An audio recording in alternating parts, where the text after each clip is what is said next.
Assalamualaikum warahmatullahi wabarakatuh. Yakut Khalil Qaumas sudah resmi ditetapkan oleh KPK menjadi tersangka dalam kasus korupsi kuota haji 2023-2024 yang menurut penaksiran KPK kerugian negara itu ya kurang lebih 1 triliun. Saya izin.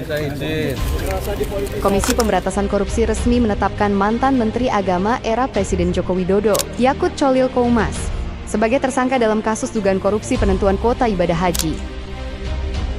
Penetapan tersangka tercantum dalam surat perintah penyidikan yang diterbitkan KPK pada awal Januari. Perkara ini berkaitan dengan dugaan penyalahgunaan kewenangan dalam penentuan kuota haji tambahan yang diduga menimbulkan kerugian negara. Dalam proses penyidikan, KPK berkoordinasi dengan Badan Pemeriksa Keuangan untuk menghitung kerugian negara yang ditaksir menembus angka 1 triliun rupiah. Sejumlah saksi dari internal Kementerian Agama dan Biro Perjalanan Haji telah diperiksa. Penyidik juga telah melakukan penggeledahan di sejumlah lokasi, serta menyita berbagai barang bukti yang diduga terkait perkara yang menyangkut mantan Menteri Agama periode 2023 sampai 2024 tersebut. Kami yakin banyak yang emosinya memuncak-muncak ya ketika mengetahui Yakut Khalil Qaumas ini ditetapkan oleh KPK menjadi tersangka dalam kasus korupsi kuota haji. Lebih-lebih yang ditetapkan menjadi tersangka ini bukan cuma Yakut Khalil Qaumas saja, tapi staf susnya juga ditetapkan menjadi tersangka. Ihsan Abid Aziz, staf sus Menteri Agama, itu juga ditetapkan menjadi tersangka dalam kasus korupsi kuota haji. Ya.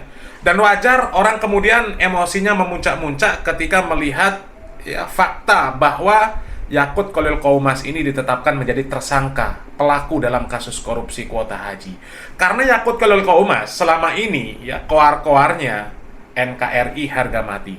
Bahkan ketika memperingati Hari Anti Korupsi, ya, dia berpidato menyampaikan bahwasanya korupsi adalah musuh bersama.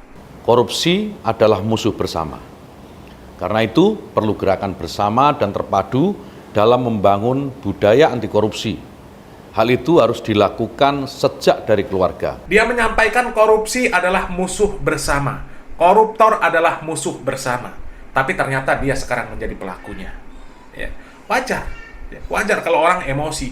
Lebih-lebih koar-koarnya NKRI harga mati. Ya, cinta kepada ulama, cinta kepada kiai. Kalau ada yang ganggu kiai, mereka jual, kita borong habis katanya. Artinya kalau ada orang yang berani mengganggu kiai mereka akan berhadapan dengan mereka. Tapi ternyata jatah kiai-kiai mereka, ya, kiai mereka yang seharusnya menunaikan ibadah haji reguler, ya, yang jumlahnya 8.400 jamaah haji, akhirnya harus gigit jari gara-gara Yakut Khalil Qaumas. Wajar orang emosi. Bahkan ketika Yakut Khalil Qaumas diperiksa oleh KPK, ya, keluar dari gedung KPK, Yakut sampai diteriaki oleh masyarakat dengan teriakan yang seperti ini. Woi, korupsi, woi. Woi. Kasus ini kasus besar. Di sini kok, woi. Masa ngerokok, woi. Bajingan!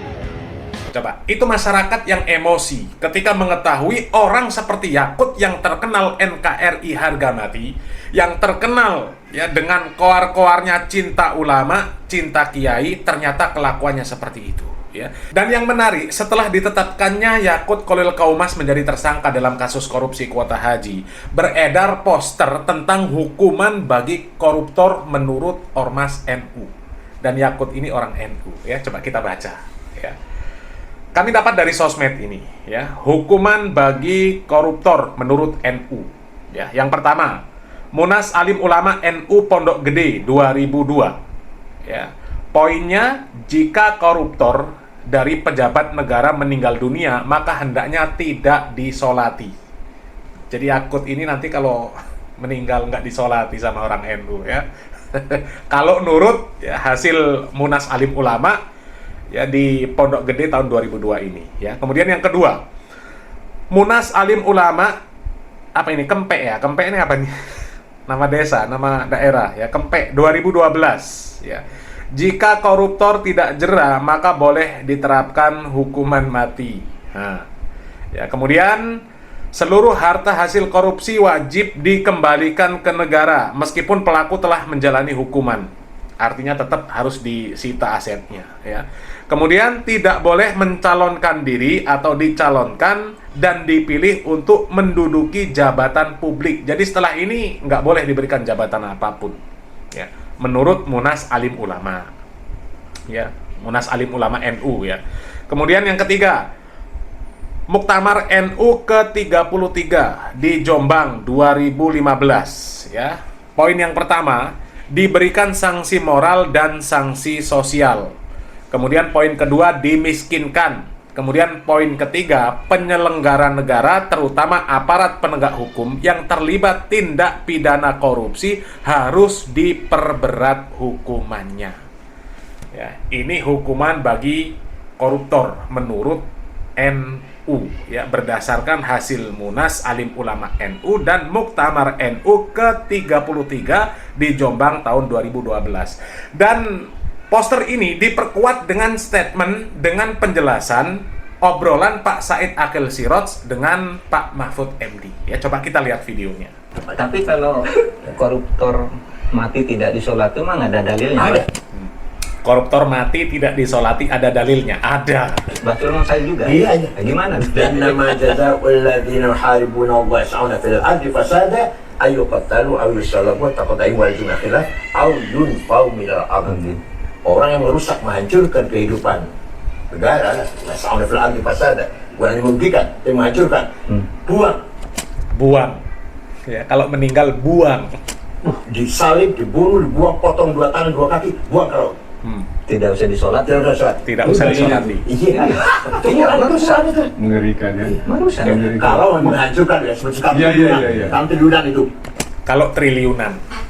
Dan itu sudah jelas, kerugian negara itu ya ditaksir oleh KPK ya sekitar 1 triliun lah. Itu mungkin bisa lebih. Karena ya jumlah dari kuota haji yang diselewengkan itu ada 8.400 yang seharusnya jadi haji reguler, kuota reguler, malah jadi khusus, diperjualbelikan. Bahkan visanya saja dijual, yang seharusnya gratis, tapi dijual juga, ya. Ya, cobalah kita tunggu sajalah apakah memang orang-orang NU bisa konsisten dengan hasil muktamar, dengan hasil munas yang sudah diselenggarakan oleh ormasnya, ya. Ya kita nggak usah muluk-muluk lah, nggak usah diterapkan semuanya itu, satu saja, ya. Menurut Munas Alim Ulama NU Pondok Gede 2002, ya, poinnya, jika koruptor dari pejabat negara meninggal dunia maka hendaknya tidak disolati. Nah, coba tidak disolati. Coba berani nggak nanti Yakut Kolil Komas kalau meninggal dunia tidak disolati. Ya mudah-mudahan konsisten mereka. Poin satu saja, nggak usah semuanya.